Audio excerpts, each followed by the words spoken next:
convidado que há muito tempo o pessoal queria que eu trouxesse aqui na Folha TV. O professor Leonardo Trevisan é doutor em ciência política, professor de relações internacionais. Estava vendo agora há pouco a participação dele no Jornal Nacional na questão do Irã. E aí eu pergunto para você, professor, tivemos aí a invasão da Venezuela, o sequestro do presidente Nicolás Maduro, um pânico generalizado na América Latina, e depois de tudo que o Trump fez, professor Leonardo Trevisan, o próximo alvo dos Estados Unidos é o Irã?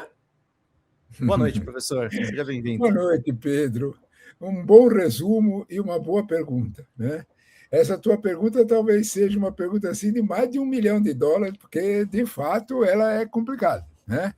Mas quando a gente olha para essa pergunta, a gente diz, né, o Irã é uma outra situação, é um outro quadro, né? Uhum.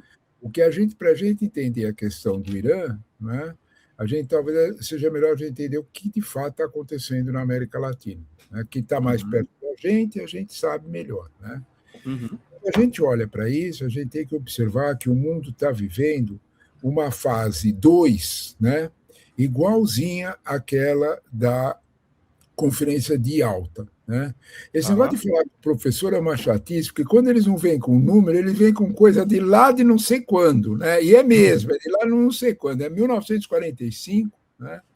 E Yalta foi a conferência em que os dois novos donos do mundo, depois da Segunda Guerra Mundial, a Segunda Guerra é aquela ditado de sempre, né? E os gregos é que sabiam disso, os gregos clássicos, né? Todo mundo sabe como é que uma guerra começa, ninguém sabe como é que ela acaba, né? Sim. Quando a Segunda Guerra Mundial começou, né, os donos da bola eram Inglaterra, França, Alemanha, imaginavam eles que iam decidir o mundo eles, o Japão incluído, né? Uhum. Itália de sobrepeso. Quando a guerra terminou, eram dois que nenhum falava. Se em 1939 alguém falasse disso, todo mundo ia rir, né? Que era quem ia ganhar Estados Unidos e União Soviética, então chamada União Soviética, né? Que lutaram juntos na Segunda Guerra e depois invocou da Guerra Fria, né? Na Segunda Guerra Mundial, saíram os dois correndo numa corrida de obstáculo para ver quem punha a mão primeiro no Adolfo. Tá bom, vamos lá, né? Quando a gente olha para isso, os dois sentaram nessa cidade, que, por sinal, né, é na Crimeia, os dois sentaram nessa cidade e decidiram quem ficava com o quê. Você fica com esse, você fica com esse. Tudo às claras e todo mundo podendo assistir. O New York Times podendo publicar, né, o The Times em inglês publicando a fotografia, tudo bem, né? Eles até trocavam países. É interessante a gente pensar nisso. A Grécia, ela é socialista, mas ela está muito do nosso lado. A Polônia é muito capitalista, é muito de direita, mas está do outro lado. Vamos trocar? Vamos? E aí trocaram. A Grécia ficou desse lado aqui, né? E os socialistas da Grécia tiveram que ficar quietos, e os capitalistas da Polônia também. Nós estamos vendo uma mesma situação. Isso é que é interessante pensar. Nós estamos vendo, né, como é que, de um lado, fica o mundo que pertence aos Estados Unidos e o outro lado do mundo que pertence à China, né? Desculpe, eu não uso a Rússia como uma referência, né, porque a Rússia perto da China é bicho pequeno, né? A Rússia tem poder... Não é a União Soviética, né? Não é a União Soviética, né? A Rússia tem poder nuclear, isso é um fato. Mas a China também tem. Menor que o da Rússia até, mas quando você olha poder de projeção internacional, poder de projeção global, né, que você mede, por exemplo, por PIB, o PIB russo, é engraçado dizer isso, as pessoas ficam até curiosas, é menor que o do Brasil. O PIB russo o PIB russo não chega a 2 tri e o PIB brasileiro é 2,3. Então, quando você olha para isso, e aí quando você olha o PIB chinês, ele é 10 vezes mais no valor nominal, no valor de qualidade de compra é pior. É de 20 tri, ele é 10 vezes o tamanho da Rússia, né? Então, quando você olha para isso, os dois grandões que estão dividindo o mundo hoje é Estados Unidos e China. Os Estados Unidos ficaram com a América para os americanos, a tal da doutrina Monroe, né? A tal da doutrina. misturar como ele fez a brincadeirinha, né? Donald Trump com James Monroe deu doutrina Monroe, né? Que é a América para os americanos, e aí a América inteira, vai desde o Canadá até a Patagônia, tudo isso aí é território americano, mais a Europa Ocidental. Ele fica brincando com a gente, né? Com os nossos territórios. Agora é tudo meu. Fica brincando com a gente. É dono a Europa está incluída e ele despreza como subproduto. O outro lado ficou para todo o leste e oeste asiático ficou para a China. Dois jornais que não têm nada de esquerda, se alguém disser que eles são de esquerda, eu vou rir, mas eu leio todo dia porque é boa informação, né?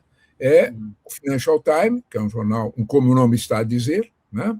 E a Economist, que é uma revista liberal há 160 anos. Os dois chegaram à mesma conclusão. Os americanos estão fazendo um mau negócio.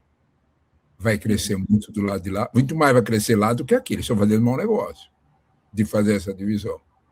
Os dois disseram a mesma coisa. Se a gente não olhar para isso aí, a gente não entende o que está acontecendo conosco aqui, né? Que é aquilo que o Peter Hegseth, que é o ministro da Defesa americano, resumiu no começo de outubro, né? Que era: nós vamos tomar conta do nosso quintal. É isso que eles estão fazendo, né? Então, quando a gente olha, né, e, de certa forma, a China, que tem um projeto de poder, que tem um projeto geopolítico muito mais completo que o dos americanos, como o Financial Times e a Economist perceberam, a China tem uma projeção de poder que não é absolutamente bilateral. Ela gosta do multilateralismo. É curioso isso, né? Ela se aproveita do multilateralismo para exatamente fazer bons negócios. É disso que os americanos não estão percebendo, né? Ou, pelo menos, a turma do Trump não está percebendo. Então, quando nós olhamos para isso, a gente olha para esse confronto dessa forma. E aí eu vou engatar duas coisas, né, que a gente pode conversar depois com mais calma. A Venezuela, né, e aí a gente precisa olhar isso aí com calma, e Cuba, principalmente a Venezuela, entraram nessa história meio de, que nem sabe o Pilatos no Credo, do tempo que a gente era criancinha, Pedro, né? Pilatos no Credo, né? Quer dizer, não sabe bem porque eles estão ali, né? Porque não era com eles o problema, já a gente pode pensar um pouco nisso, né? Então, de alguma forma, o quadro aqui é desse jeito, né? Com eles fazendo esse jogo, a China do outro lado, e aí você vai me perguntar, e o Irã? O Irã é especialmente tenso. Você reparou que nós falamos que o mundo estava dividido e o Oriente ficou meio de fora? O Oriente Médio está em disputa. Se a gente pensar numa Guerra Fria 2.0, ela vai acontecer muito mais no Oriente Médio que nas duas outras partes que já estão definidas. E o Irã é isso. Ah, mas a China não tem nada a ver com o Irã. Não. Vai devagar. A China está mais perto deles. Está muito mais perto deles. Principalmente por um motivo mais ou menos fácil da gente entender. Não é só porque o Irã não tem para quem vender seu petróleo. Ninguém pode comprar o petróleo iraniano sem arrumar uma briga com os bancos americanos. Tem um problema sério. Quem compra o petróleo iraniano é a China. Preços especiais, tudo mais, mas é eles que compram. Mas não é só isso. Quem sustenta o Irã funcionando com insumos industriais é a China. Um aluno meu me perguntou, professor, explica isso. Eu falei, tá bom, eu vou te mandar para Teherã no inverno e o vidro da tua janela quebrou. Como é que você conserta o vidro? Como é que você traz todos os materiais necessários para você fazer vidro? Está tudo fechado, o Irã não tem isso. Quem traz é a China. Então, todos os insumos industriais para fazer o Teherã continuar a gerir o país, quem traz é a China.